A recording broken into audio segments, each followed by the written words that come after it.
본문의 기록을 보시면 이미 이루어진 사건을 이야기하는 방식으로 기록하고 있음을 볼 수 있습니다. 어떤 꿈을 꾸었는지가 그리고 어떤 꿈의 내용이 무엇인지에 오늘 본문에서 보시면 초점을 두지 아니하고 하나님은 찬송을 받으실 분이다를 전달하기 위한 그 목적을 위해서 이 꿈이 바벨론 왕에게 주어지게 되었다라는 것을 우리는 성경에서 이야기하는 식으로 자기에게 일어난 사건을 이야기식으로서 소개하는 바벨론 왕의 그런 태도와 모습과 그런 그 기록의 그런 형태를 통해서 우리는 충분히 알아볼 수가 있습니다. 그래서 느부갓네살 왕이 예레미야 27장 6절 말씀에서 보시면 하나님의 종이다라고 예레미야서에서 기록하고 있습니다. 예레미야를 통해서 이미 소개된 바벨론 왕은 느부갓네살 그 4살 왕은 하나님께서 그를 들어서 이스라엘 백성들을 온전하게 만들기 위한 이스라엘 백성들에게서 이루고자 하는 뜻을 이루기 위한 하나님이 잡고 있는 지팡이 행위로 성경은 소개해주고 있기 때문입니다. 본문에서는 꿈을 통해서 어떤 것을 전달하라 하고 주요로 어떤 내용이냐라고 한다면 하나님께서 사람을 통치하시는 주인이다. 사람을 주관하는 것은 사람이 아닌 세상을 붙들고 있는 세상을 통치하고 있는 힘 있는 그 시대 거기에 있는 왕이 아니라 하나님이시다를 알리려는 데 목적이 있다라는 것입니다. 그래서 오늘 본문 32절 말씀에서 보시면 바벨론 왕이 그 당시에는 그 일대에서 가장 힘 있는 왕이라고 그랬죠. 그의 말은 그냥 완전히 말하면 그대로 될 수밖에 없는 것들. 근데 여러 번을 통해서 그가 다시 그 말을 또 돌리고 하는 것을 지금 3편, 4편의 말씀을 세 강을 통해서 말씀드렸고 오늘 또 꿈을 통해서 또 역시 또 이런 역사를 보여주고 있는 겁니다. 그래서 그에게 이런 꿈을 꾸고 그 꿈을 해석하는 그 해석을 들은 다음에 어떻게 해요? 그 해석이 뭐예요? 7년 동안에 가서 소처럼 짐승처럼 거기서 쫓겨난다 이런 표현이란 말이에요. 그 죽음을 7의 죽음을 의미하잖아요. 그래서 그걸 통해서야만이 이 왕이 다시 돌아왔을 때 다시 돌아오는 그 시각에 어떤 표현을 하느냐면 내 총명이 그 지식이라는 단어에 내 지식이 내 총명이 내게로 돌아온지라 라고 기록하고 있어요. 그게 뭐예요? 깨달았다. 그 아는 마음을 가졌다. 뭘 아는 거예요? 하나님만이 사람을 통치하시는 사람을 주관하시고 세상 사람을 주관하시는 주인이시다를 아는 지식이 돌아왔다라고 합니다. 그것을 신약 성경에서는 어떻게 표현해요? 깨달음이라고 합니다. 깨달음. 잠언서 16장 9절 말씀에서는 사람이 마음으로 자기의 길을 계획할지라도 그의 걸음을 인도하시는 이는 여호와시니라고 그래요. 계획은 내가 하는 뜻 하는데 결국 인간을 통치하고 인간을 주장하고 움직이는 것은 하나님이시다라고 하는 거예요. 행위를 나타내게 하는 것은 하나님이다라고 말씀하고 있는 거예요. 그래서 사람은 자신의 마음의 계획을 따라 사는 것 같지만은 하나님이 한다를 이 세상은 모르고 있다라는 게 문제예요. 잘 들어보시면 이해가 될 것입니다. 조금 어렵기는 합니다만은 그래도 충분히 다 들을 수 있다고 생각합니다. 그래서 첫 아담이 그렇다면 첫 아담이 선악과를 따먹는 행위는 사람의 마음의 행위 같이 보이지만 이 말이에요. 사람이 생각에 계획된 그 행위로 보이지만 그렇지만 결국은 걸음은 행위는 하나님께서 인도하신 것이다 라는 뜻이에요. 그래서 아담이 그때 그것을 먹지 않았으면 이런 말 하는 자체가 잘못됐다라는 말이에요. 그 첫 아담이 동산에서 그 선악과를 따먹는 그 행위까지도 뭐예요? 계획은 했지만 따먹게 하는 걸음을 인도하시는 것도 하나님이셨다라는 거예요. 그게 하나님의 뜻 안에 계획 안에 있었다라는 거예요. 왜 그러냐면 그 동산에 있는 율법 그 나무를 생명을 알게 하는 선한 나무는 뭐였어요? 법이잖아요. 택한 백성들, 동산의 기쁨의 동산을 사는 자들의 법이란 말이에요. 그걸 우리는 율법이라고 그러고 신약은 복음이라는 표현을 똑같이 그것을 야고보서와 갈라디아에서 보시면 자유의 율법 이렇게 표현해요. 종의 율법, 자의 율법 똑같은 율법인데 진의로 가지게 된 것을 율법의 뜻대로 그 마음 진정한 뜻으로 갖게 된 걸 자유하는 자의 율법, 자유로운 율법, 자유케 하는 율법이라고 그러고 그거 하와와 사례의 두 여인으로서 비유해주고 있는 거예요. 그럼 보세요. 그 율법이 뭐하러 우리 이 땅에 보내졌냐라는 거예요. 로마서 5장 20절 그리고 로마서에서 보시면 다 그런 내용들이 나오는데 그 가운데 20절을 보시면 율법이 들어온 것은 범죄를 더하게 하려 함이라 그랬어요. 이 말은 범죄, 죄를 로마서 5장 12절에서 보시면 율법이 가입되기 전에는 죄가 있었으나 죄가 죄인 줄 여기지지 않았다고 그래요. 죄가 죄인 줄 몰랐다라는 거예요. 그럼 율법을 왜 동산에 있는 첫 아담에게 동산에 하나님이 선택된 동산이라는 있는 하나님의 택한 백성들에게 그 선악을 생명을 알게 하는 선악나무 율법을 가입시켰냐 주셨냐라는 거예요. 그것은 그들 안에 이미 존재하는 그 죄가 무엇인 줄을 모르고 있기에 그 죄가 무엇인지 죄가 죄라는 것을 알리기 위해서 동산에 생명을 알게 하는 선악나무를 갖다 심었고 하나님의 택한 백성들이 가는 교회라는 공동체 동산에 하나님의 율법을 투입시켰다라는 것이 되는 것입니다. 그래서 창세기 3장 6절에서 보시면 여자가 나무를 본즉 먹음직하고 보암직하고 지혜롭게 할 만큼 탐스럽기도 한지라 나무인지라 여자가 그 열매를 따먹고 자기와 함께 있는 남편에게도 주어 그도 먹은지라 라고 말합니다. 바울은 이 행위를 로마서 7장 8절에서 죄가 기회를 타서 계명으로 말미암아 내 속에서 온갖 탐심을 이루었나니 이는 율법이 없으면 죄가 죽은 것임이라 그래요. 그럼 보세요. 율법은 죄를 살려내는 거네요. 감춰져 있는 건 죄가 죄인 줄 모르는 걸 살려낸다고 그래요. 그럼 보세요. 동산에 하나님께서 생명을 알게 하는 선악나무를 심어서 그것이 그 보암직 먹음직하는 그게 죄, 뱀이 가르친 죄예요. 뱀이 죄고 그 가르친 그 씨가 그 죄다라는 거예요. 그 죄가 그 계명을 통해서 잘못 가르쳤잖아요. 하나님의 도전하기를 가르쳐서 그걸 따먹게 했다, 손을 행위를 내놓게 했다라고 배웠는데 바울은 그것을 죄가 기회를 타서 계명으로 말미암아 내 속에서 온갖 탐심을 이루고 뭐예요? 탐심을 이루었다? 이는 율법이 없으면 죄가 죽은 것인데 죄를 살렸다라는 거예요. 그래서 로마서 7장 9절에서 보시면 전에 율법을 깨닫기 전에는 내가 살았더니 내가 살아는 나를 로마서 7장 15절로 쭉 아래로 보시면 내가 아닌 죄라고 하죠. 그 죄란 말이에요. 죄가 살았더니 이 말이에요. 지금 이 얘기예요. 그런데 그 살았다는 지금 율법으로 깨달았던 살았다와 죽었다의 차이를 반대로 설명되고 있죠. 그래서 그것을 복음의 역사상으로 봤을 때는 죽은 자라고 그래요. 죄의 법 아래 사망이라고 로마서 7장 23절에 바울은 고백하고 있습니다. 살았다고 생각했는데 근데 율법이 들어와서 그건 계명이 왔더니 죽었다.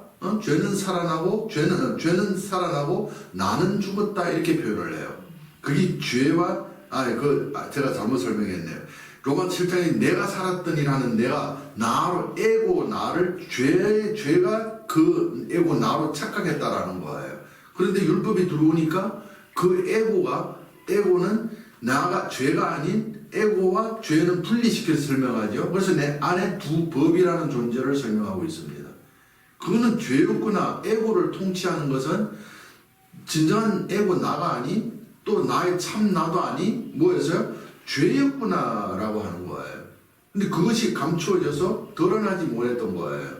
근데 뭘 하려고? 율법을 준 목적이 하나님께서 말씀을 준 목적이 그 죄를 살려내기 위함이에요. 근데 첫 아담 아마가 그 행위로서 손을 따먹지 않았다면 죄가 살아났을까요? 안 살아났을까요? 안에 감추어져 있었는 거예요. 율법이 들어가지 않았어요.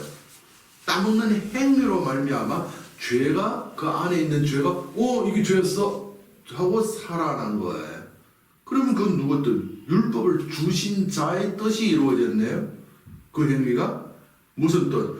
율법은 죄를 깨닫게 하려 함이라 라고 그 율법의 뜻을 가지고서 율법으로서 이루려고 하는 뜻을 가지고서 그 택한 백성들에게, 동산에 있는 백성들에게, 창조된 백성에게 그것을 투입시키는 그분의 뜻이 이루어지는 행위가 그 생납과를 따먹음으로써 죄가 죄되게 하였네요. 그럼 누구 행위예요? 하나님이 뜻 안에 있는 인간의 모든 행위를, 그런 계획은 인간이 하는 듯 하지만은 실은 그의 행위, 그러면 하나님으로부터 된 거야 라고 하는 말씀이 이루어지고 있는 것입니다. 그래서 성경에 보시면 이런 내용들을 설명해 주고 있기 때문에 하나님이 창조한 인간들에게 엄밀히 우리가 그러면 따져본다면 자유의지라는 것이 존재하지 않습니다.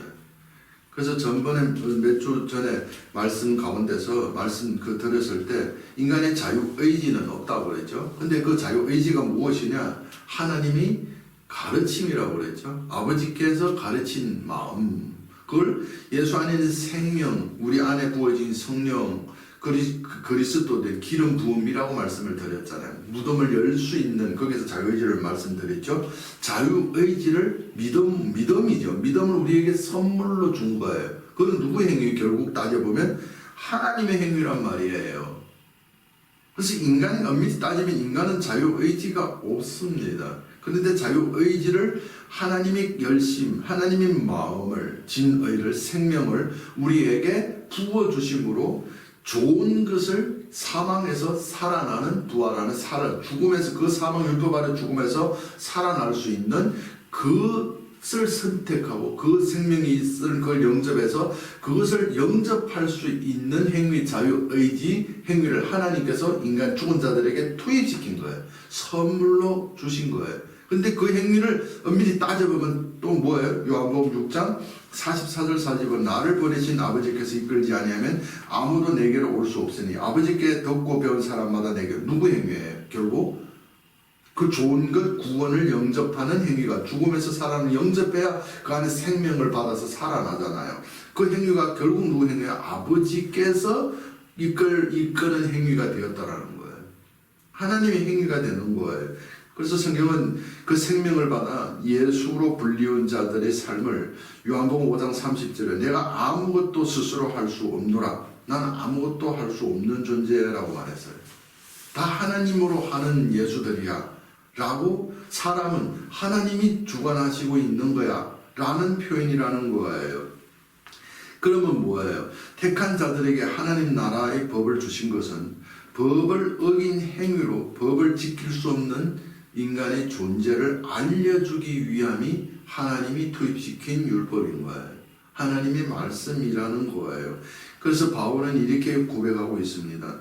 로마서 7장 7절 8절에서 곧 율법이 탐내지 말라 하였지 아니하였더라면 내가 탐심을 알지 못하였으리라. 이는 율법이 없으면 죄가 죽은 것이니라. 이렇게 교훈해주고 있었던 거예요. 탐내지 말라라는 법을 주신 목적은 인간은 탐할 수밖에 없는 존재임을 알리기 위해서 줬다라는 거예요. 이렇게 말씀하고 있는 거예요. 그러면 이런 의미에서 창세기 2장 17절에 선악을 알게 하는 나무의 열매는 먹지 말라. 내가 먹는 날에는 반드시 죽으리라 하시니라 라는 말씀은, 이 법은 무슨 뜻일까요? 먹지 말라는 뜻일까요? 아니면 먹을 수밖에 없는 인간들임을 먹게 됨으로써 알게 하기 위한 뜻일까요? 다 해석이 나왔죠? 너희가 이것을 먹을 수 없는 존재, 먹을 수 없는 존재, 이것을 먹으면, 너희 스스로 먹으면 거기 생명으로 주어지는 게 아니라 사망으로 된다라는, 그건 먹을 수 없는 거죠. 먹으면 화항되는 건 먹을 수 없다라는 뜻이에요. 독 있는 것, 그걸 먹어서 먹을 수는 있겠죠. 먹으면 죽는데 그건 먹을 수 없는, 그 과일은 먹을 수 없다라는 뜻이에요. 독이 있는 어떤 것, 음식은 먹을 수 있는 거예요, 없는 거예요? 먹을 수 없는 걸 먹었던 것 뿐이에요. 그래서 그건 먹을 수 없다를 인간이 먹을 수 없는 것이 하나님의 법이야 가르쳐내고 있었다라는 거예요. 그러면 예를 들어서 한번 더 이해를 돕게 설명을 한다면 소들이 배추를 좋아하잖아요. 소를 갖다가 이거 끈을 메고 콧줄을 메고서 끈을 매놓고 선을 한 30m, 20m 길이 긴 끈을 해놓고 배추밭 중앙에다가 쇠기를 받고 거기다가 묶어 놓고 갔다 왔더니 배추를 다 먹어버렸어. 그 주위에 있는 거. 그리고 주인이 와서 이런 소야 왜 이렇게 하면서 화를 낼까요?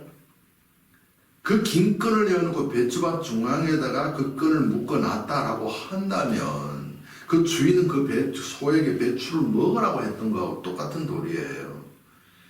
먹을 수밖에 없는, 인간으로서 그럴 수밖에 없는 것들, 그런 것들 경험으로 따지면 그럴 수밖에 없는 그런 마음을 가진 자들에게 그런 걸 갖다가 놓고서 먹지 마 이런 거예요. 그래서 요즘 또 우리가 심리학적으로 이미 분석이 됐잖아요. 가만 놔두면 괜찮다고 그랬죠. 그래서 전에도 그런 말씀을 제가 들은 적이 있어요. 선생이 화학 시간에 선생님이 와서 어떤 걸 했다고 그래요? 여기다가 이런 물을 넣고 먹지 못하는 물이에요. 그 화학 실험했는 그 물을. 그래서 손가락으로 요 손가락으로 찍고는 요 손가락을 핥은 거예요. 그래 놓고는 학생들에게 나가면서 그 시간 마치면서 절대 맛보지 마세요. 그런 거. 근데 학생들이 너무 선생이 사실은 요 손가락으로 찍어서 요 손가락을 빨았거든요. 근데 모르니까 거기 너무 궁금해가 먹지 말라 하니까 다 한 번씩 찍어 먹어본 거예요. 그래서 인간이라는 것은 하지 말라라고 하면 더 하고 싶어 하는 거예요. 그래서 오늘 요즘에 지금 심리학자들이 어린 자녀 교육에도 지금 이 법을 사용하고 있잖아요. 그 역심리를 이용하는 그런 것을 알고 가르쳐서 아이들에게 먹지 말라라는 행위보다는 그 무언가를 하지 마라고 하지 말고 교육을 어떻게 하라고 그래요? 그것이 내가 보기에 옳다라고 생각하는 것, 그거 하면 안 돼, 하면 안 돼. 교육은 그런 방법이 아니에요. 그러면 그거 해요. 그러니까 어떻게 하라고 지금 가르쳐요? 그 어린이 교육 그 프로그램 안에 보면 그런 내용이 들어있어요. 어떻게 가르쳐요? 부모가 원하는 다른 것을 했으면 좋겠는 그것을 하라라고 주의를 돌리는 거예요. 이것 하지 마가 아니라 이것 했으면 좋겠다. 이렇게 다른 쪽으로 돌리는 그런 교육 방식을 가르쳐주고 있는 거예요. 정말 그게 효과적일 것입니다. 그게 인간의 심리예요. 본능, 그걸 움직이는 거거든요. 그래서 여러분들도 그런 내용을 알면 자녀들에게 이런 것을 가르쳐줘도 괜찮다라고 생각합니다. 그래서 하나님의 행위였다라는 거예요. 그것마저도, 범하는 것마저도 하나님의 뜻, 계획 안에 있었고 그 계획을 이루시려고 그 백성들에게 그 율법을 주신 거예요. 율법의 목적은 그거밖에 없어요. 그걸 이루기 위함이에요. 그래서 때문에 성경에서 교훈하고 있는 인간의 자유는 다름이 아닌 어떤 거에 좋은 것, 죽은 자에게 좋은 것, 생명입니다. 좋은 것, 구원만을 선택할 수 있게 하는 하나님께서 택한 백성들에게, 인간들을 사랑하신 뭐예요? 하나님의 마음, 생명, 참나라고 하죠. 왜? 그게 나가 아닌 죄라고 했으니까 로마 7장에서. 그러면 참나, 생명이잖아요. 참나, 그 참나를 인간 몸이라는 밭에 있는 보화 발견이라고 표현하고 있어요. 보화로 소개하고 그 보화를 발견한 것을 자유의지라고 하고 있단 말이에요. 그래서 전에도 제가 양자 물리학의 요즘 과학을 말씀을 드렸잖아요. 과거, 현재, 미래가 동시에 한 장의 그림으로 존재한다라고 말씀을 드렸죠. 그 모든 것이 다 존재하는 있는 가운데서 거기서 좋은 것, 에너지 높은 것, 주파수 낮은 것 이런 게 있잖아요. 그 좋은 높은 거, 에너지가 높은 것, 그것이 좋은 것이고 우리에게 유익한 것이고 그 에너지 나쁜 것이 유익하지 못하다라는 분석을 하는데 사실은 그것을 통해서 그걸 알게 에너지 높음을 좋은 것으로 여기게 되니까 다 좋은 거예요. 사실은 나쁜 게 없다라는 거예요. 알면 다 좋은 거예요. 근데 모르면 구분하면 나쁜 게 좋은 게 있지만은 그것을 통해서 이걸 배운다라고 알면 다 좋은 것이다라는 거예요. 이렇게 설명. 그래서 자유의지란 다름이 아닌 내 몸 안에 이미 부여된, 전에도 말씀을 드렸죠. 불교에서 그런 얘기를 하잖아요. 인간의 완전한 신이란 뭐예요? 우리가 소리를, 전에도 말씀드렸죠. 소리를 일단 하면 소리가 나요. 그럼 소리 나는 거, 소리 들어봐야지. 들으려고 노력해서 듣나요? 우리의 의지, 에고의 의지를 통해서 듣나요? 아니면 그냥 들리고 우리가 눈 뜨면 봐야 되지. 보려고 노력하는 에고의 행위로서 보게 되나요? 아니면 듣고 보게 되나요? 아니면 그냥 보이고 그냥 듣나요? 그것이 참나라는 거예요. 사실은 인간에게 하나님께서 인간을 창조할 때 모든 자들에게 실은 미리 깊이 따져본다면 다 그 생명을 주었어요. 하나님께서 선물한다, 기름을 붓는다는 생명을 안에 있는 나를 발견하기에요. 그래서 성경은 하나님의 신성이 어디 있다고 해서 로마서 1장 18절, 19절, 20절에서 보시면 창조된 피조물 안에 있다라고 했다니까요. 그래서 우리는 굳이 위에서부터 뭔가 확 부어진다라는 느낌을 자꾸 주고 새롭게 들어온다라는 것으로 우리는 이해하고 있는데, 실은 성경을 깊이 한번 정말 세밀하게 찾아보시면 그 의미를 마음을 받아보시면 실은 모든 인간들에게 다 존재하는데, 그것 하나님과 함께하는 인간들의 걸음을 다 하나님이 주관하고 있잖아요. 전 세계 모든 사람들. 그럼 그게 그런 의미에서 하나님이 그들 모든 생명이 그들 안에 다 있어요. 있는데 그 생명이 참 나를 발견하지 못하고 밭에 감춘 보화를 발견하지 못하고 보여서 나타난 그 피조물 가운데 창조물 가운데서 나타내는 하나님의 신성을, 하나님의 신성함을 찾아내지 못하고 깨닫지 못하고 발견하지 못하고 그냥 눈으로 보여서 나타난 에고의 생각에 따라 느낌을 따라서 사는 자들을 죄인이라고 하고 있단 말이에요. 그래서 성경은 마태복음 13장 44절에서 천국된 자들이란 하나님이 통치받는 사람이란 이 말이죠. 무엇이냐? 밭에 감추인 보화 발견하기야. 첫째는 먼저 1차 순서적으로는 보냄을 받은 자 예수, 기름 부은 자를 통해서 그 안에 생명이 있다를 발견하고 하나님의 존재를 발견하고 하나님이 계심을 발견하고 그 생명이 부어지면 내 안에 있는 하나님을 너희가 성전인 줄 모르느냐 발견하는 자가 되라는 거예요. 예수를 보내서 우리에게 알려주는 것은 하나님으로 산다라는 것이 무엇이야? 바로 하나님께서 우리 안에 있는 이미 내재되어 있는 참 나를 발견하고 그것이 말씀을 통해서 배워져야만이 발견되게 되는 거잖아요. 그래서 발견하는 자가 되어라. 그것이 발견하게 되면 참나, 그게 생명이잖아요. 예수들 안에 생명이잖아요. 예수들 안에 생명을 성경은 예수님을 어떻게 표현하고 있어요? 내 안에 계신 아버지 하나님이라고 한단 말이에요. 신이다라고 한단 말이에요. 그래서 마태복음 13, 44절에서 밭에 감추인 부활을 발견하는 자, 그게 천국된 자, 하나님으로 사는 자야 라고 성경은 교훈해주고 있어요. 생명이 있는 씨앗을 영접할 수 있게 하는 자유의지가 참나를 발견하는 것이었기에, 그래서 참나를 찾지 못한 자들을 요한복음 3장 18절에 믿지 아니하는 자는 하나님의 독생자 이름을 믿지 아니하므로 벌써 심판을 받은 것임이라 라고 했던 거예요. 심판을 받았다. 왜요? 그들은 참나, 그 생명을 보여서 나타난 신성 피조물 가운데서 하나님이 신성을, 하나님이 자신을 통치하고 있다, 자신의 걸음을 인도하고 있다를 계시는 그 하나님을, 하나님의 생명을, 참나를 발견하지 느끼지 못한 거예요. 그래서 요즘 그런 불교의 사상에도 그렇고 요즘 보시면 그런 법칙, 끌어당긴 법칙 이런 데서도 보시면 다 하는 얘기가 뭐예요? 알아차림을 말하고 있잖아요. 맞다라니까요.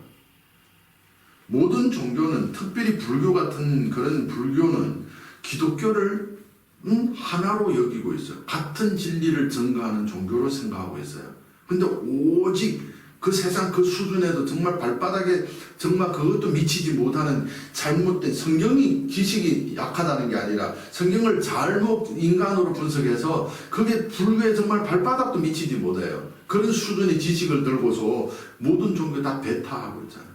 수용을 못합니다.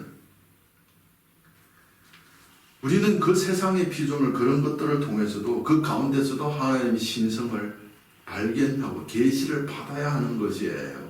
사람, 이웃 사람을 통해서 사람 속에서 나를 보고 그 계시를 받는 거잖아요.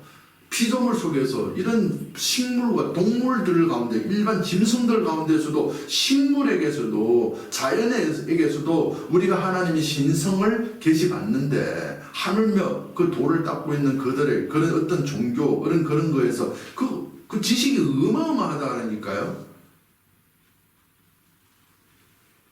불교를 자랑하는 것만은 아니에요. 자랑하려고 하는 것은 아니에요. 무시할 것은 아니라는 얘기예요. 엄청난 거예요.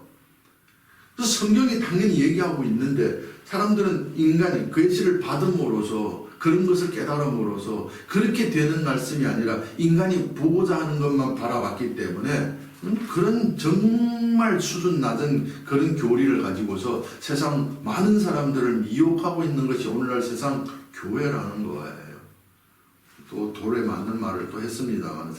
그래서 성경을 보신 바울은 이런 교훈을 이렇게 교훈해주고 있기 때문에 요한복음 8장 44절에서 그 이유를 영접하지 못하고 예수를 영접하지 못해서 좋은 것을 선택하는 자유의지가 없는 그 모습을 진리가 그 속에 없으므로 진리에 서지 못하고 진리라는 단어를 사실은 찾아보시면 말씀인데 말씀 참이라는 뜻이고 말씀이 진리라고 하는데 요한복음 1장에서 기록되어 있는 말씀이죠. 말씀이 태초에 말씀이 이런 말씀이 그게 예수라고 하잖아요. 생명이 기록된 말씀이잖아요.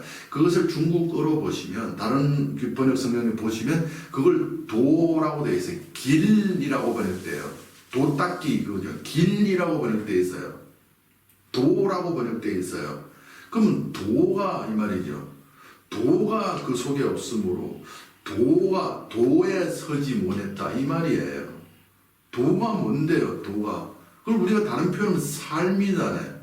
도덕경 로자의 가르침을 그의 가르침을 보면 어떻게 표현해요? 도가 뭐예요? 신이에요. 만물 우주라고 얘기하는 거예요.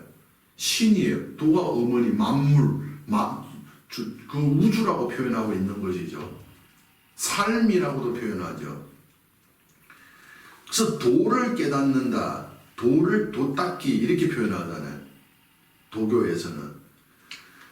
그래서 도가 없어서 그런 거야 이 말. 참나 그 생명 하나님이 부어주신 가르친 열심으로서 주어지는 좋은 것을 생명 있는 그 예수를 영접하게 하는 아버지께서 이끄시는 그 행위 그 가르침 그 생명이 선물되지 못해서 너희는 예수 영접 그 생명이 있는 것을 밭을 영접하여 연합함으로 그 생명이 부어져 죽은 자가 살아나는 좋은 것을 영접하는 행위 자유의지가 없었던 거야 라고 말하는 거예요.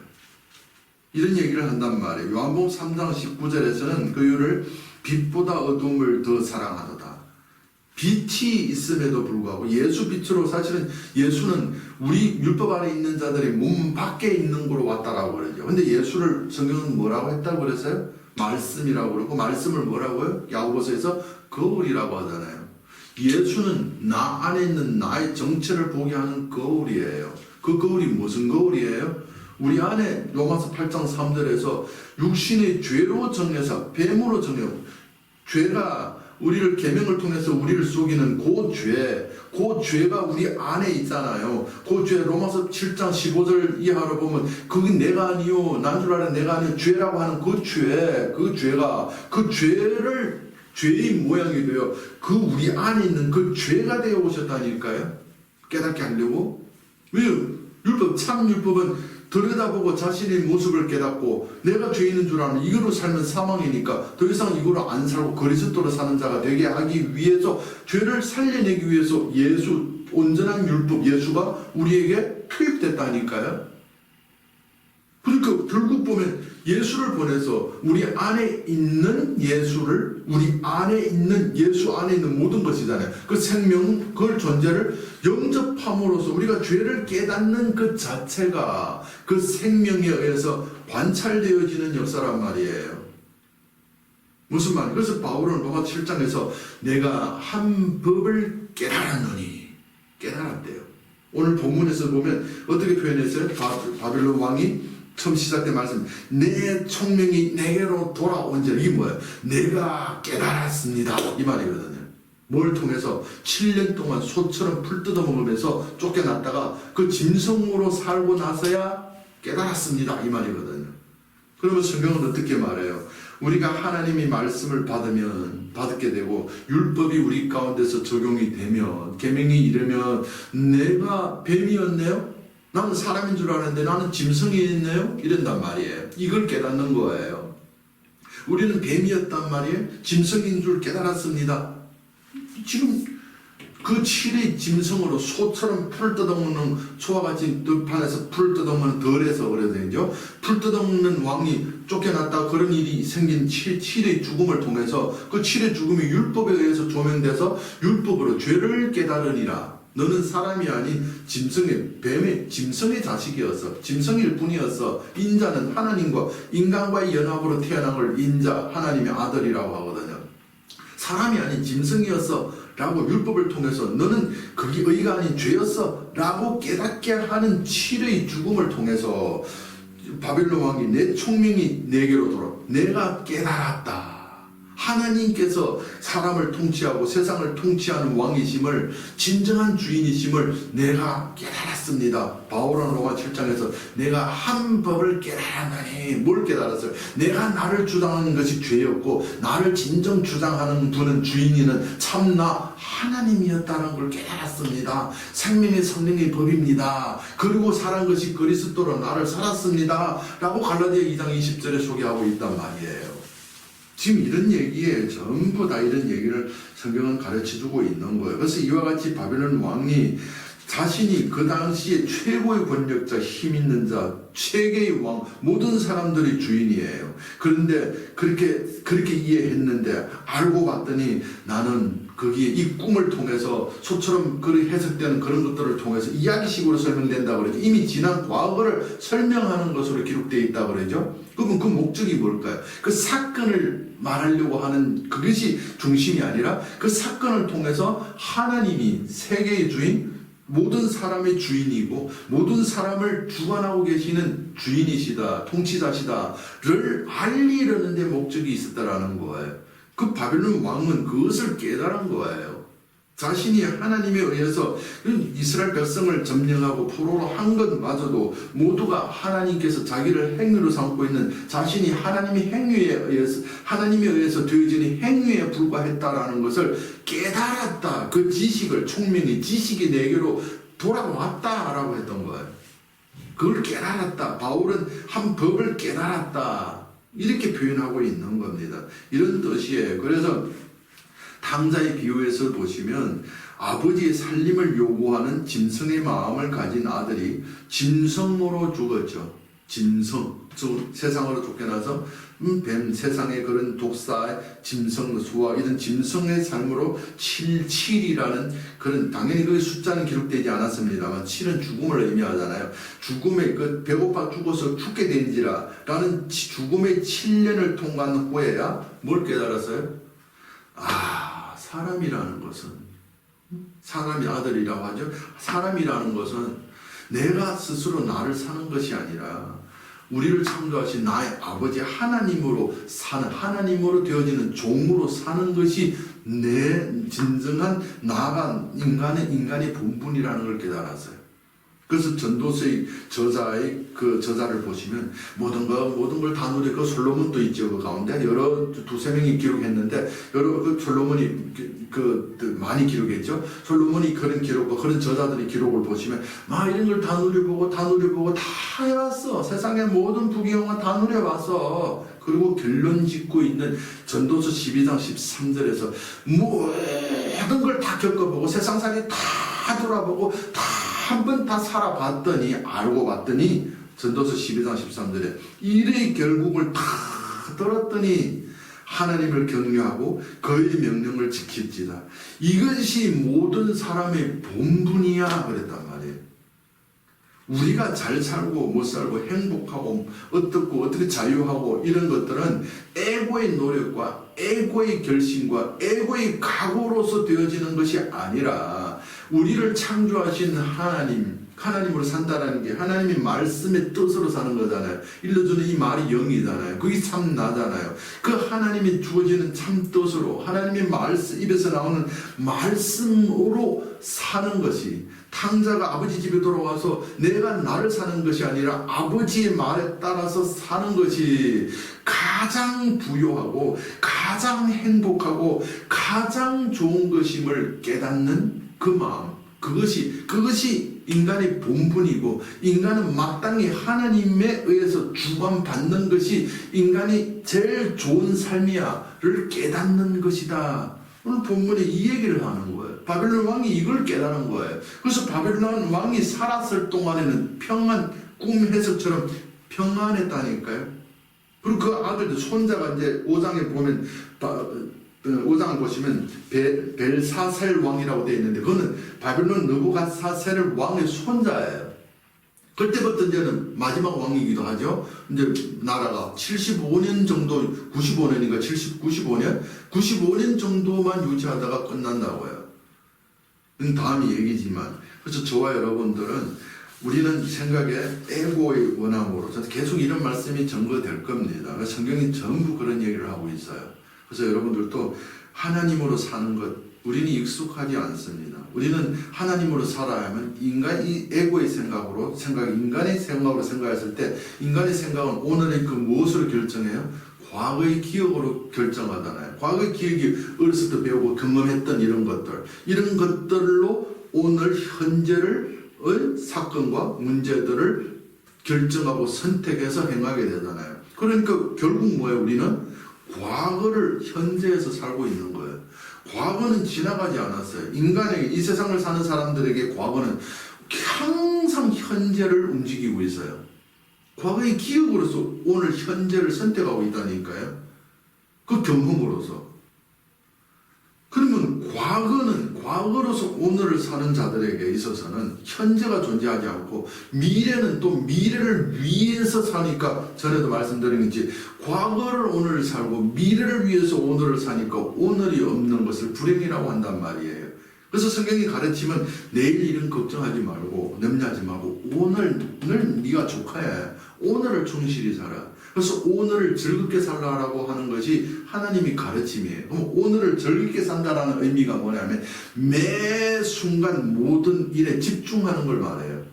이걸 하면서 딴 생각하지 말고, 직장에 갔으면 직장의 그 일에만 전문하고, 사람 위에 있는 상선과 위에 있는 직장에 위에 있는 그런 직업 사람들의 눈치 보지 말고, 뭔가를 위해서 하지 말고 내 할 일에 최선을 다하고, 그리고 또 어떤 사람과 같이 밥을 먹으면 밥 먹는 데만 그 맛에 집중하고, 뭘 하면 그 일 자체에 집중하라는 얘기예요. 뭘 하면 뭐에만 집중하면서 사는 그것을 누린다. 즐겁게 사는, 누리는 삶이라고 하는 거예요. 우리는 즐기라 하니까 그냥 기뻐하고 행복, 우리가 생각하는 행복을 생각하는 그것이 아니고, 매 순간 하는 모든 매 사에, 그 사건, 그 일에, 그 행위에, 거기에서 아무 잡생각, 일할 때는 다른 생각하지 말고 그 일에만 몰두해서 집중하다가 보면 어디에 가서도 인정받게 되어 있어요. 거기만 몰두해 보세요. 어디에 가도 인정을 받는 사람이 될 수밖에 없어요.